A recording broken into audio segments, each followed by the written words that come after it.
Two countries, often referred to as the Anglosphere twins, are divided by the vast Pacific Ocean in opposite hemispheres, but united by similar economies, challenges, and a British colonial heritage.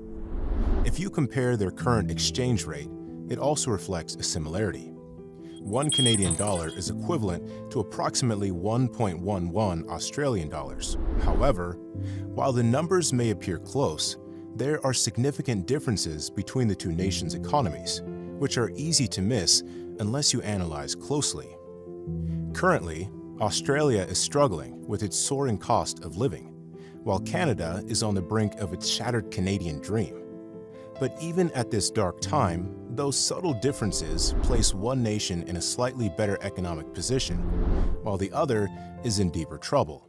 Canada and Australia are like two intelligent students in the classroom, recognized for their ranks as the 9th and 12th largest economies in the world, respectively. However, for some reason, their performance has fallen short in recent years. Canada's economy is still growing faster over the last 3 years, compared to Australia. But if we calculate their GDP per capita, the scenario changes dramatically.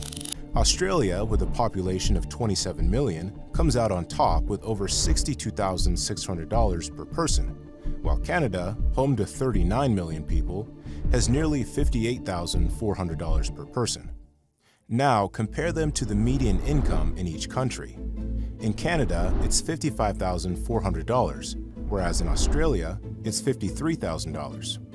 So Canada's median is roughly $3,000 less than its GDP per capita, while Australia's is $9,000 less. This gap between median income and GDP per capita is called income disparity, which measures how unevenly income is distributed within a country. While some individuals earn significantly more, the majority earn less. In this case, Australia's income disparity is 3 times that of Canada. But if we ignore that for now, both Australia and Canada have similar economic structures, especially in primary sectors like manufacturing, mining, and agriculture. However, Australia relies more on mining, while Canada depends on manufacturing. Over the last 30 years, their stock markets have grown in a similar manner, at an average rate of about 7 to 9% annually. At its peak, mining investment made up 9% of Australia's GDP, driven by high demand from China for iron ore and coal. But when prices fell, mining companies reduced spending on big projects, which led to lower investments and job losses. Canada has also experienced similar economic ups and downs, starting with its first major oil boom in the 1850s. In the last 30 years, more investment in oil and gas has increased crude oil production and exports. As technology improved and oil prices rose, investment shifted to oil sands projects. However, when the 2008 financial crisis hit, it changed everything for Canada. The oil prices started falling, which slowed economic growth, causing declines in services and manufacturing. The business environments in Canada and Australia are also quite similar. Macquarie Asset Management, MAM, Australia's largest infrastructure investment manager, is a global leader, with Canada's Brookfield Asset Management close behind. However, 6 of the 10 biggest global companies by revenue are from the US or China. In comparison, Canada's Brookfield is ranked 117th, and Australia's BHP Group is 180th. It roughly shows that Canadian and Australian companies might be losing their competitive advantage. But in banking, the 4 largest banks in both Australia and Canada hold 3/4 of deposits, while the top US banks control less than half. This trend also applies to domestic aviation, where both countries have a duopoly, and telecommunications, where there's a triopoly. Plus, both countries have strong commodity sectors. Canada ranks 4th in oil reserves and exports gas, coal, and iron ore, while Australia leads in coal and plans to process lithium and cobalt by 2030. But the problem is that Australia and Canada heavily rely on exports to larger economies.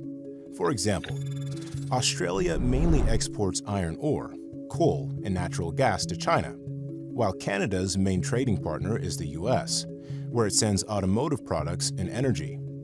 This dependency on a single major trade partner can be a reason behind their economic vulnerability. In high-tech industries, Australia and Canada are comparatively less prominent.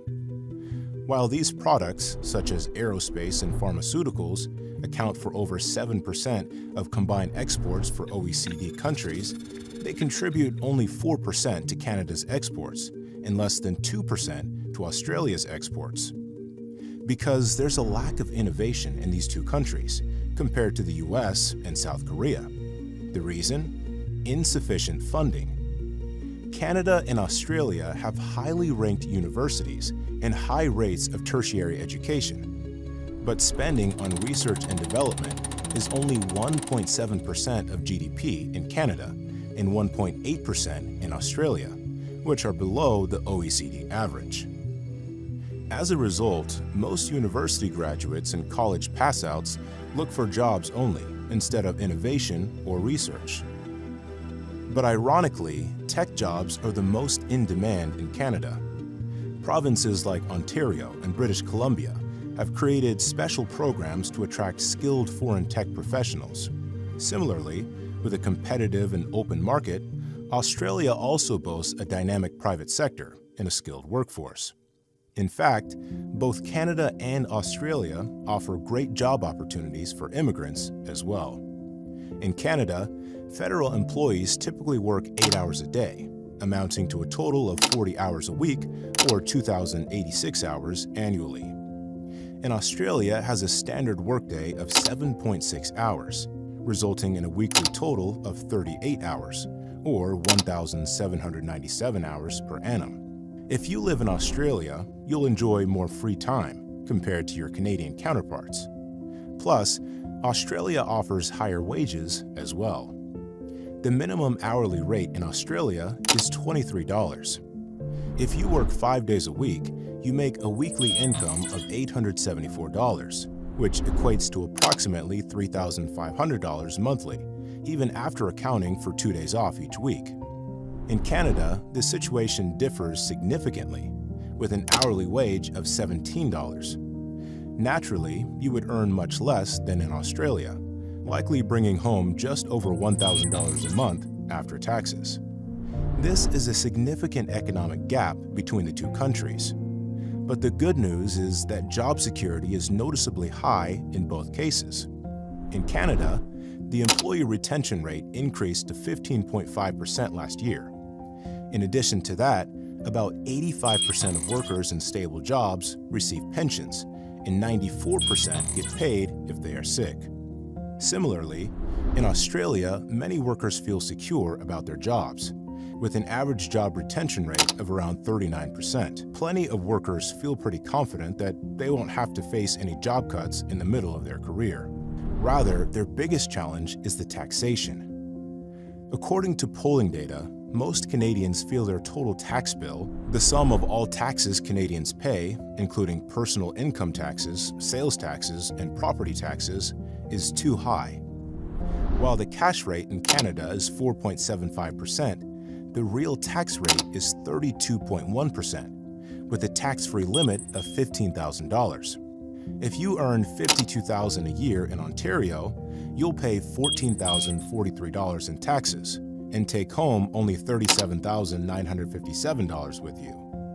This is again higher than the OECD average of 23.6%. On the contrary, in Australia, the real tax rate is lower at 23.5%, while the bank interest rate is similar to Canada, 4.35%. The Australian tax system dictates that people who earn more pay higher taxes. The tax-free limit is $18,200, but that's not applicable for the foreign residents. Rather, lifestyle in Australia comes with a hefty price tag for immigrants. In fact, Australia is the 16th most expensive country to live in, while Canada ranks 24th, which balances out the two nations. If you look at the Big Mac Index, you'll see buying a Big Mac costs more in Canada at $5.25, compared to $463 in Australia. But don't judge these countries on the basis of this index, because the cost of living is indeed pretty high in Australia and varies greatly by region. For example, Sydney is the most expensive city, followed by Melbourne, Perth, Canberra, and Brisbane. The cost of living here for you alone is $1,075 per month, while in Canada, it's just $980. Plus, Canada offers generous government benefits for food security and healthcare. In Canada, weekly grocery costs average around $76, while in Australia, they are around $71. Fuel prices in Canada are about $1.25 per liter, compared to $1.48 in Australia.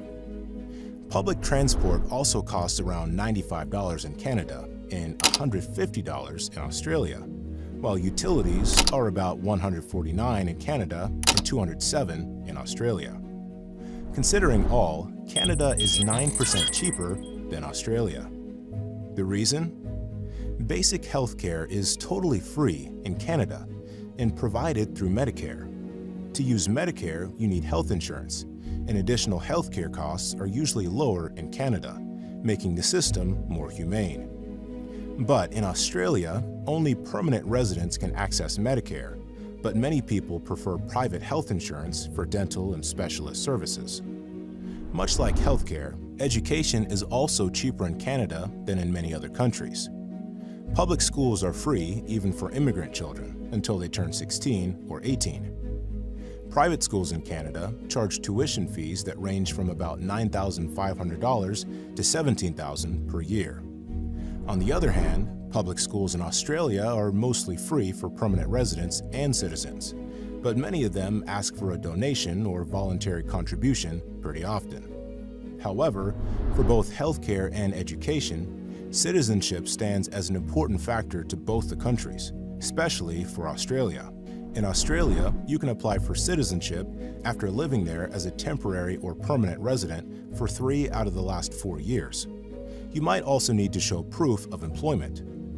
In the case of Canada, you need to live there as a permanent resident for 3 years, 1,460 days. You also have to take a citizenship test and file tax returns. If everything goes well, both Canada and Australia give you a chance to get citizenship after 3 years. However, believe it or not, this is actually the root of a significant issue both countries are facing currently: immigration.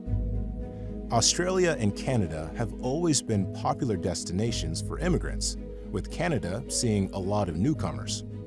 Australia aims to welcome 160,000 immigrants each year. Immigrants contribute to diversity, drive innovation, and fill critical jobs in sectors such as technology and healthcare, which ultimately boosts the economy and increases consumer spending. But this influx has impacted housing markets badly, resulting in higher demand and rising property prices, particularly in cities like Toronto, Vancouver, Sydney, and Melbourne. In Australia, owning a home is becoming impossible for many people. The average household income in cities like Melbourne is about $100,000, but families need at least $170,000 a year to afford a median home. In Sydney, this amount jumps to $260,000, making it the second most unaffordable place to live in the world. The housing crisis isn't just in big cities. Places like Brisbane, Adelaide, and Perth have seen house prices rise over 50% since 2020, while wages have only increased by 12%. As a result, homeownership rates for people under 34 have dropped by nearly 25%. A shocking example of this crisis is a house in Sydney that sold for $3.5 million, but it didn't even have a toilet or kitchen. Renting isn't a good option either, as median rents in Sydney exceed $3,000 per month, with Brisbane's rents nearing $2,500. Rental prices have skyrocketed since 2020, increasing by over 8% each year, making it very competitive for renters to find available housing. In Canada as well, a family needs about $170,000 to buy the average home. The amount rises to $360,000 in Vancouver, which is the third most unaffordable place, just next to Sydney. Now, compare this to the median family income, which is only $70,000. Many Canadians now feel that owning a home is a distant dream. Rental situations are just as tough as Australia. With a national vacancy rate of only 1.5%, there's too much competition for rental units, often leading to hundreds of applications for just one apartment. Renters find themselves struggling to choose between basic needs like food and housing, which adds to more financial stress. The housing crisis in Australia and Canada is simply a result of high immigration rates, a lack of new homes, and certain tax policies. In 2023, only 170,000 new homes were built due to community pushback and slow approval processes. In Canada, the situation worsened with 3 million immigrants arriving since 2016, making it harder for young Canadians to find affordable homes.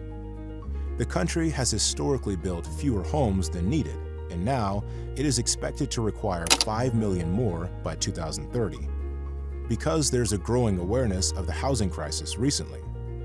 But the problem hasn't been addressed properly due to strong interest and lengthy approval processes for new housing projects. The inaction of the Australian government has created a significant gap between the number of homes needed and those available, further driving up prices. In Canada, too, both federal and local governments face criticism for not doing enough to tackle the housing crisis. Prime Minister Justin Trudeau has been under fire for high real estate prices during his time in office. The government has struggled to manage foreign investment and increase housing supply, leaving many Canadians feeling marginalized. Additionally, rising taxes and regulations on businesses are halting economic growth, leading to stagnant wages and a compromised quality of lifestyle. In this context, if you are still looking for a final answer, we'd say that Canada is often seen as a better choice for families, while Australia may be more appealing to active workers. Canada is also more welcoming to new immigrants, while Australia's population may be a little wary of them. Ultimately, the choice is yours. Subscribe for more economics and finance analysis.